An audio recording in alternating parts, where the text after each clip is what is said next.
Paul, dans ses derniers épîtres, a accordé une place importante à ce conflit des âges.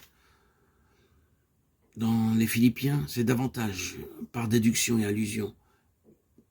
Nous voyons et croyons que lorsque Paul, écrivant à propos du dépouillement délibéré du Fils de Dieu, a dit que, existant en forme de Dieu, il n'a point regardé son égalité avec Dieu comme une proie arrachée, mais il s'est dépouillé lui-même. L'apôtre faisait allusion à l'orgueil et au désir ambitieux de Lucifer, Satan, d'être semblable au Très-Haut, Ésaïe 14, 14, Luc 10, 18. Si ceci est une interprétation juste de Pierre 2, 4 et Jude 6, alors la scène dans Philippiens 2, en restant fidèle à tant d'autres enseignements dans le Nouveau Testament, est celle du Fils de Dieu, devenant le Fils de l'homme, prenant la forme d'un homme pour régler cette bataille avec l'usurpateur. Et dans la même épître, Philippiens 3, Paul, un bon soldat de Jésus-Christ, se met à montrer que le chemin de la victoire est celui où l'on regarde toute chose comme une perte. Avant la fondation du monde, des conseils divins ont eu lieu. Ils sont appelés le bon plaisir de sa volonté, le mystère de sa volonté, le plan de celui qui opère toutes choses d'après le conseil de sa volonté, le dessein éternel. Éphésiens 1, 4, 5, 9. Éphésiens 11, 3, 11. Durant ces délibérations, certaines décisions très précises furent prises. Cette décision était double.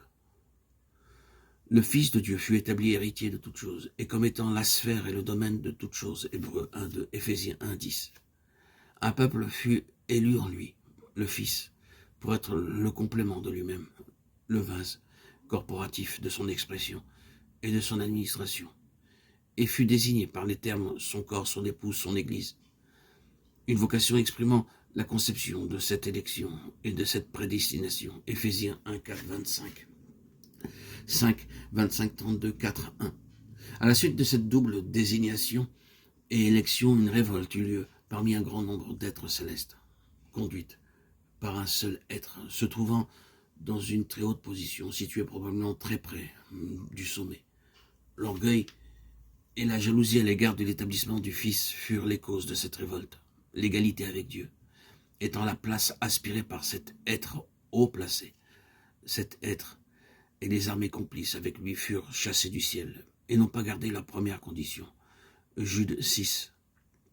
Le schisme, la rupture et la division dans le ciel, accompagnés de la colère de Dieu demeurant sur eux, ont inspiré une inimitié impérissable et éternelle chez ce chef contre le Fils de Dieu et le genre humain, en tant que vase intentionnel et potentiel de sa gloire.